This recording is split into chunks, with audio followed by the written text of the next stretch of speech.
underline. Omong dikit tapi nyelekit. Bersama Om Bob. Temukan di channel YouTube Om Bob Indonesia. Om Bob, pemilu 2024 berdasarkan dengan hasil quick count sepertinya ini hanya akan terjadi satu putaran saja. Apakah ini ada kaitannya dengan Jokowi Effect? Pemilu kali ini itu kan sejak awal kurang lebih sebelum hari H ya, itu kurang lebih 3-4 bulan itu sudah ramai ya. Suasana politik sudah panas ya. Dan memang ada beberapa lembaga-lembaga survei itu yang mengatakan bahwa ini akan terjadi satu putaran saja. Betul. Ya. Peraturan KPU atau pemilu di Indonesia yang sekarang berlaku ini kan akan terjadi satu putaran kalau ada salah satu yang menang itu lebih dari 50% plus 1. Betul. Jadi kalau kurang dari 50% itu akan jadi 2 putaran. Betul. Artinya yang pertama dan kedua itu akan bertanding ulang. Ya, tanding ulang ceritanya begitu. Ya, dalam waktu 3 bulan kemudian. Betul. Dalam sejarah itu agak sepertinya kok nggak pernah terjadi ya. Kecuali pasangannya yang maju cuma 2 ya itu pasti ya. Selesai. Nah, ternyata ramalan ini ada yang mengatakan akan terjadi hanya satu putaran ya, yang dimenangkan oleh paslon. Ya sekarang ini udah terjadi ya, paslon 2 itu waktu itu ya. Nah sekarang waktu itu memang banyak sekali yang melakukan survei ya. Kalau orang yang percaya sama survei ya oke, tapi yang tidak percaya ya ini perlu diperjelaskan ya. Jadi survei yang dilakukan itu adalah memang udah dilakukan oleh lembaga yang beberapa kali sudah menjalankan survei untuk pilihan presiden ini, dan track recordnya itu memang terbukti apa yang dia surveikan itu terjadi. Jadi banyak sekali peserta-peserta pilkada atau pemilu kali ini juga memanfaatkan dari hasil survei itu untuk mengetahui sebetulnya tingkat kebolehjadian dari calon kita itu bagaimana. Nah sekarang kan betul ini ya, ada 6 atau 7 lembaga survei tadi itu menghasilkan yang sama, bahwa calon nomor 2 itu menang satu putaran. Betul. Ini masih quick count ya. Ini belum perhitungan resmi, tapi ini dari quick count ya. Nah, surveinya itu kan dilakukan dengan metode ilmiah. Kalau ditanya ilmiahnya bagaimana? Bagaimana itu bisa dibuktikan? Bagaimana, apa ini salah atau tidak? Wah, ini memang harus belajar ya.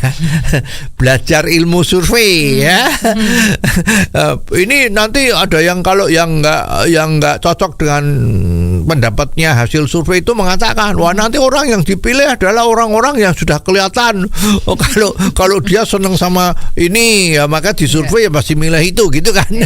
Itu kan debat kusir. Ya, ini kan ilmiah.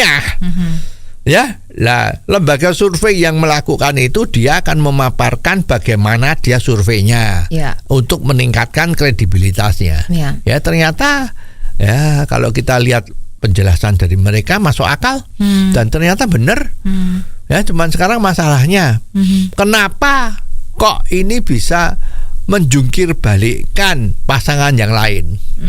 Ya, pasangan yang lain ada yang merasa kita kuat ya, malah nggak mungkin kalau terjadi satu pasti 2 putaran misalnya, ada yang seperti itu kan. Nah kalau kita lihat yang menang dari quick count ya, itu pasangan nomor 2 Prabowo Gibran, itu maka ada yang ngomong ini ada pengaruh Jokowi Effect. Nah ini kalau kita mau lihat dari sini itu kita perlu lihat nih ya, ada kita dengar analisa dari para ahli ya, bahwa satu, sebetulnya riset yang dilakukan sebelum hari H itu kurang lebih 2-3 bulan itu kan, waktu itu kan suara dari Jokowi Effect ya, itu kan pilihlah yang rambut putih, betul? Ya, kalau cari pemimpin itu rambut putih karena dia melambangkan kerja keras. Orang kalau kerja keras kan rambutnya itu bisa jadi putih kan. Itu sudah menjadi pendapat orang umum ya. Seperti itu ya. Lah pada saat itu dihembus-hembuskan surveinya rambut putih tinggi. Ya kan begitu ya. Lah tapi entah bagaimana caranya, entah apa yang terjadi, akhirnya kan menjadi tidak satu suara. Betul. Yang rambut putih berdiri sendiri, sedangkan yang dari pihak 02 itu berdiri sendiri. Ya, menurut cerita itu mestinya sebelum Gibran diwakilkan jadi calon wakil presiden itu sebetulnya tuh antara Prabowo sama Ganjar akan dijadikan satu. Lah kalau ini dijadikan satu itu betul karena surveinya itu pihak Prabowo itu tinggi, pihaknya Ganjar juga tinggi. Ya. Jadi ini kalau dikawinkan ini sudah menjadi juara sejati. Siapapun nggak bisa mengalahkan menurut teori survei tadi loh ya. Tapi ternyata kan kenyataannya tiba-tiba berbeda. Dengan surveinya Ganjar yang tinggi tadi itu, ini sangat confidence untuk dia dicalonkan jadi nomor 3. Nah, sedangkan nomor 2, lah bagaimana? Ya, maka taktiknya akhirnya mereka berdua terpisah kan. Nah, sekarang hasilnya dari quick count ternyata loh, yang nomor 3 si rambut putih ya, ini dulu surveinya bagus, ya tapi sekarang kok jadi anjlok. Padahal pada saat setelah dia diumumkan jadi calon presiden, maaf itu sepertinya kan nggak boleh diganti ya, karena sudah diumumkan gitu ya. Itu surveinya makin lama makin turun.